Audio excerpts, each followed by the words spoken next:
The year was 1999, and fueled by the booming high-tech industry, Northern California was experiencing the biggest building boom it had seen in many decades. From housing to commercial construction, every union carpenter who wanted a job was working. The biggest job in the state, in fact it was said in the country, was the multi-billion-dollar construction of the new San Francisco Airport International Arrivals Terminal and the Airport BART extension. Hundreds of carpenters and drywallers were working there.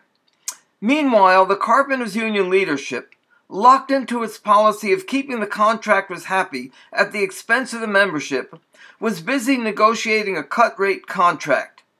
But with full employment, the membership was expecting more. Denied the right to vote, hundreds of carpenters protested this cut-rate contract, and then, starting at the airport, some 2,000 walked off the job in protest. Their 5-day Wildcat strike was videotaped by one of the participants, and parts of it are shown here for the first time ever. Today, when the Carpenters Union leadership has traveled even further down that road, even preparing to give away the pension plan for the working members, although not the international pension for the appointed staffers, this history is even more important. This is for you, this is for the future of all working people. We are going to make our union stronger. We are going to take our union back. About 2 sheet metal workers have just left. This is for all of us. Thank you for your support, and we hope you join us also. We cannot tolerate these kind of sellout contracts. Yeah! Right on, brothers. This is the future of the union right here. Right on, thank you, brother. Thank you!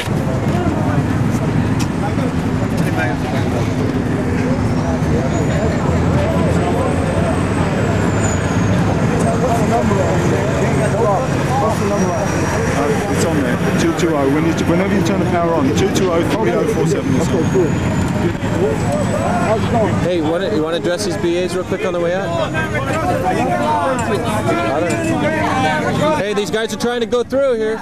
This is for you, this is for your future. Join us, join us. Take a flyer, pass them a flyer. Contractors do it all the time to take cutbacks when they want to cut our salary back or something for their benefits. Why can't they do it for us? You know, they send us things in the mail. They didn't give us enough time to react before they passed the contract. Half of the people, the delegates that voted on the contract, weren't even there to vote. And they saying everybody agreed. We got all these carpenters out here said they didn't sign yes, but yet they gave us a paper saying 300 and some people from each local voted yes, 85 no. It's not correct. We have that many standing out here right now fighting for that. No. We'll be here Monday again. Yeah, I got my check. That's what I was waiting for. We'll be here Monday again, man. Which union are you with? Oh, you're going to be here Monday too? Yeah, we're going to be here Monday. Because if we don't get nothing done today, we'll be here Monday again. So, Gotta let the cars out. Which union again are you from? Hot carriers? In addition to shutting down the airport, here you can see we also shut down the future home of the San Francisco Giants baseball team.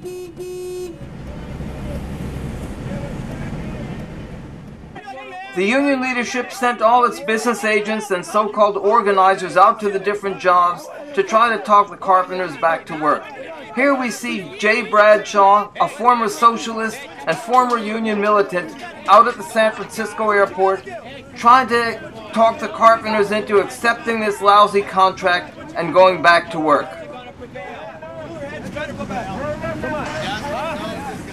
You see how well he's being received.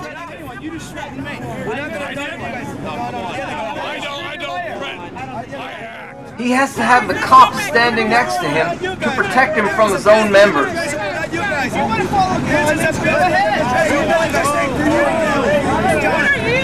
are you? Last second, you're just taking away from us. Go back to the office. We'll sell somebody else. That same union leadership shaking hands with the cops and consulting with the contractors' representatives. At an open-air meeting a couple of days later, we discussed what that union leadership had been doing. They're going to have the fire hoses, the police dogs and everything. They will be arrested on the spot. Nobody's been arrested for picketing so far. It was an outright lie and just the scare tactics of a desperate, isolated leadership. Now, it's just absolutely disgraceful. They are calling people up at home. They're scaring their wives, their daughters. They're telling them you're going to be. It is an absolute disgrace that they would do something like this, and it again shows how desperate they are and that we have them on the run. Their scare tactics did not work, and the picketing continued at the San Francisco airport.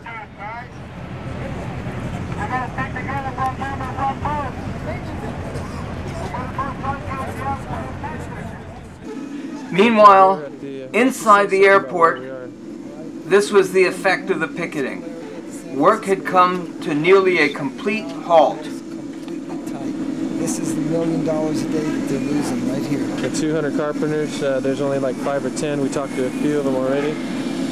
We're gonna come over here to the main area.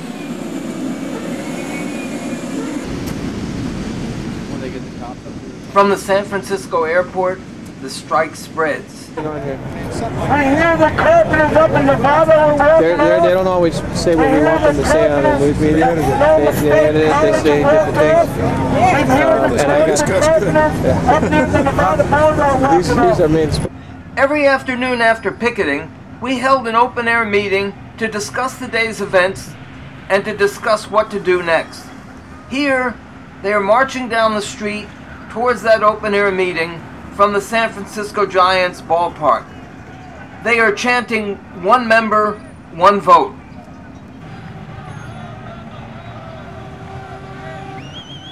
Here, the members formally elect John Ryman, recording secretary of Local 713, as the chair of the strike committee.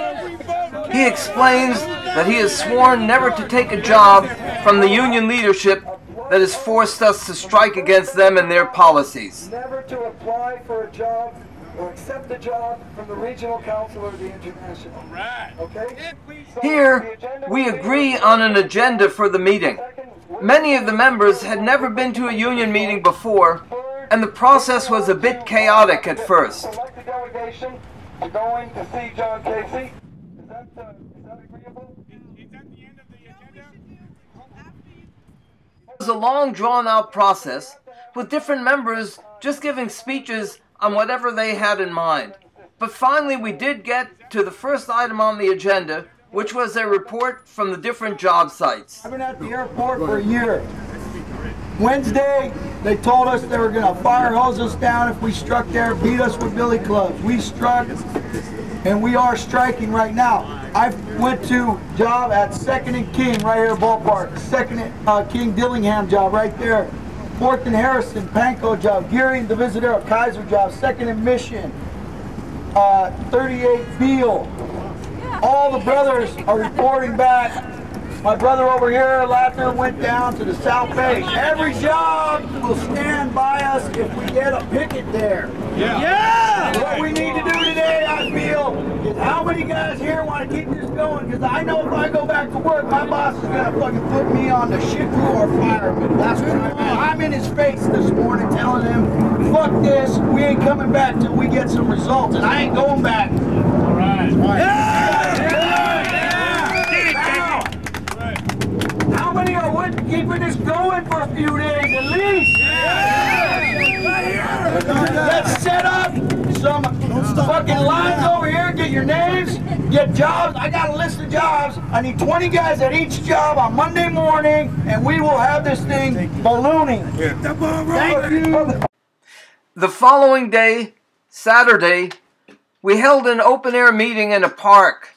Here, Richard Miller, Vice President of AFSCME Local 444 and a supporter of our Wildcat strike, talks about some of the general issues that are involved in our strike. Equipment operator, I work for East Bay Mud. I'm the second vice president of the Blue Collar Local. Cheryl there. I'm in AFSCME, which is a public sector union. Cheryl there is the president. She's my boss. She's an electrician. This is another woman from AFSCME here. She's Local 2700 vice president from Contra Costa County. I'm a delegate to Central Labor Council as well, and so is Cheryl of Alameda. Firstly, just listen to you guys. I mean, you know, John came to our meeting Thursday, and you know, we're all under a tremendous pressure. Unfortunately, we're fighting two enemies. We're fighting the bosses, which is easy, because no matter what our political views, most workers know you've got to fight the boss. We're also fighting the Labour leadership. You've hurt these people. I watched TV for an hour last night and saw nothing. They showed something about a forgiveness seminar and forgiveness therapy with some guy, how if we love each other would do, right? And they talk about, the endless shows about human misery of rape and robbery and everything else. And here's a bunch of human beings walked off the job for better life and for their families and everything else. Nothing. How about the airplane noise? Yeah, airplane noise, nothing. If somebody had shot and raped somebody in the phone, it'd have been all over the thing. And that's, you go back to work Monday, you've had a victory. I don't know what you're going to do Monday, that's your decision. But what you've done has not been lost, because you shook them up. I want to tell you what a tremendous, we had a big talk on my job, we pushed it up. John's known in my local. It's really inspiring what you're doing. So you just wanted to remind you to, like I say, the worst thing happens. You've already had a victory. And you know, a lot of union meetings don't have this many people at them. In fact, they don't have union meetings because nobody comes. Nobody. You know? So this here on a Saturday, I don't know about you, I can retire in 6 years, and I live for Saturdays.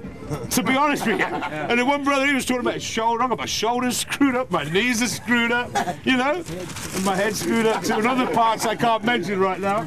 But Viagra. Yeah, hey, you can't Viagra, don't replace things that are missing. But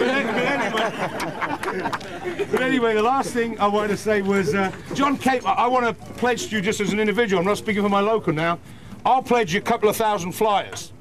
And we'll go to what we should have done. John came Thursday, because we can get them through my union will reimburse me, I'm pretty sure. John came Thursday. There's so much going on in our union, all of us, like I say, that Dan, we could have got you $500 Thursday night. It just was so much going on and everything else. We should have got you $500. We'll poll the executive board today, and I'm pretty sure we can get you $500. There, just speaking the as an question of individual. organizing pickets for Monday is taken up. There's a roll sheet, first of all, for anybody. Well, just everybody would sign that and the information that is asked for there. And then there's a job sheet, even though that maybe we've talked about it many times, if everybody would just write down the job, the address, the city, exactly how many carpenters are there, carpenters or lathers or whatever, in our union, but then also total number of employees there. Some of us spent all day Sunday calling members up from that list that was taken up to try to get more people to come out to picket Monday. Unfortunately, we didn't have a lot of success. So Monday afternoon, at our follow-up meeting, we had to have a discussion on whether or not to continue the Wildcat strike. We start meeting once a week. This is my idea. We can meet at halls at our regular meetings and set up times when we can go to our regular halls and meet. And from there we can build up, and then I would think it would be best to set a date in the near future, like 2 weeks down the line or a month, that we are going to call a general strike, another Wildcat strike, if we're not getting anywhere with our, we don't want this contract. I don't want to live under this contract, but I can't go too much longer without, you know, going broke, brothers. Neither can I. The members discussed whether or not to go back to work the next day, given that we really didn't have enough pickets, and whether if we went back to work, we would be able to go back out again at some point in the future. Get the support of our own carpenters internally enough to really make a difference. So we got. What do we got to do? Run them the fuck out. That's what I'm saying, guys. We've got the numbers. We don't have enough by any means. We got to get these guys off these jobs. Everybody has to strike. All carpenters have to strike. I mean, those of us that are here now, we're not building the whole Bay Area. I mean, we're shutting down a few jobs. You know, I'll go with whatever way the vote is. That's part of being a democracy. This isn't the regional council right here, you know. We're going to vote on it. We're going to stick together no matter what it is. This morning we met with, at the airport, we were hoping to get a bunch of new people because this is the address, the job that we gave for new people to meet with us, join us. There was actually less people than there's ever been there. But this meeting, there's more than we've had. As far as the original bunch that we've had starting with us, about half of those guys went back to work. So a lot of you guys, maybe this is your first meeting or the last meeting, but some of us have been here since the beginning, and we want some people that are willing. I mean, if we're going to vote on this, I don't think anybody should vote unless they're willing to go with either way. Whatever the vote says, they're either going to go for it or they're not going to go for it. But if they're not willing to go for it, 100%, then don't vote. We are not going to get anything by lawyers. We're not going to get anything by appealing to international. We're going to get stuff by sticking together the way the Brotherhood was founded. There was a bit of a debate about if we went back to work, if we would be able to call the carpenters back out again in a few weeks' time. With John, I'm not completely convinced of the idea that we can't bring out people in 2 weeks' time. You know, John's arguing that it's going to be very difficult. I think it will be difficult, but these are new times. Our union leaders are completely out of touch. The rank and file have to take back the unions. It's a bit like starting all over again. And so maybe we need to try new things. If we stop, it's over. Figure on living with what you're getting for 4 years. It's going to be over, guys. I'm telling you, it's going to be over. But it doesn't mean that we quit fighting. Right. This stuff about going to your union meetings, being there, being counted, going to all the local meetings, being counted, that's important. We've got to do that. But if we quit right now, it's over. All right. All those in favor? After a thorough discussion, the members voted to go back to work the next day. And so the 1999 Wildcat strike of some 2,000 carpenters came to an end. But the example of this strike must not be forgotten, because it is actions like this that will play a basic role in the coming battles to make our unions what they were built to be in the first place. Organizations that take on all comers in the fight for a better life for working class people. This is just the beginning. It's just the beginning. Just the beginning. Yes, yes, yes.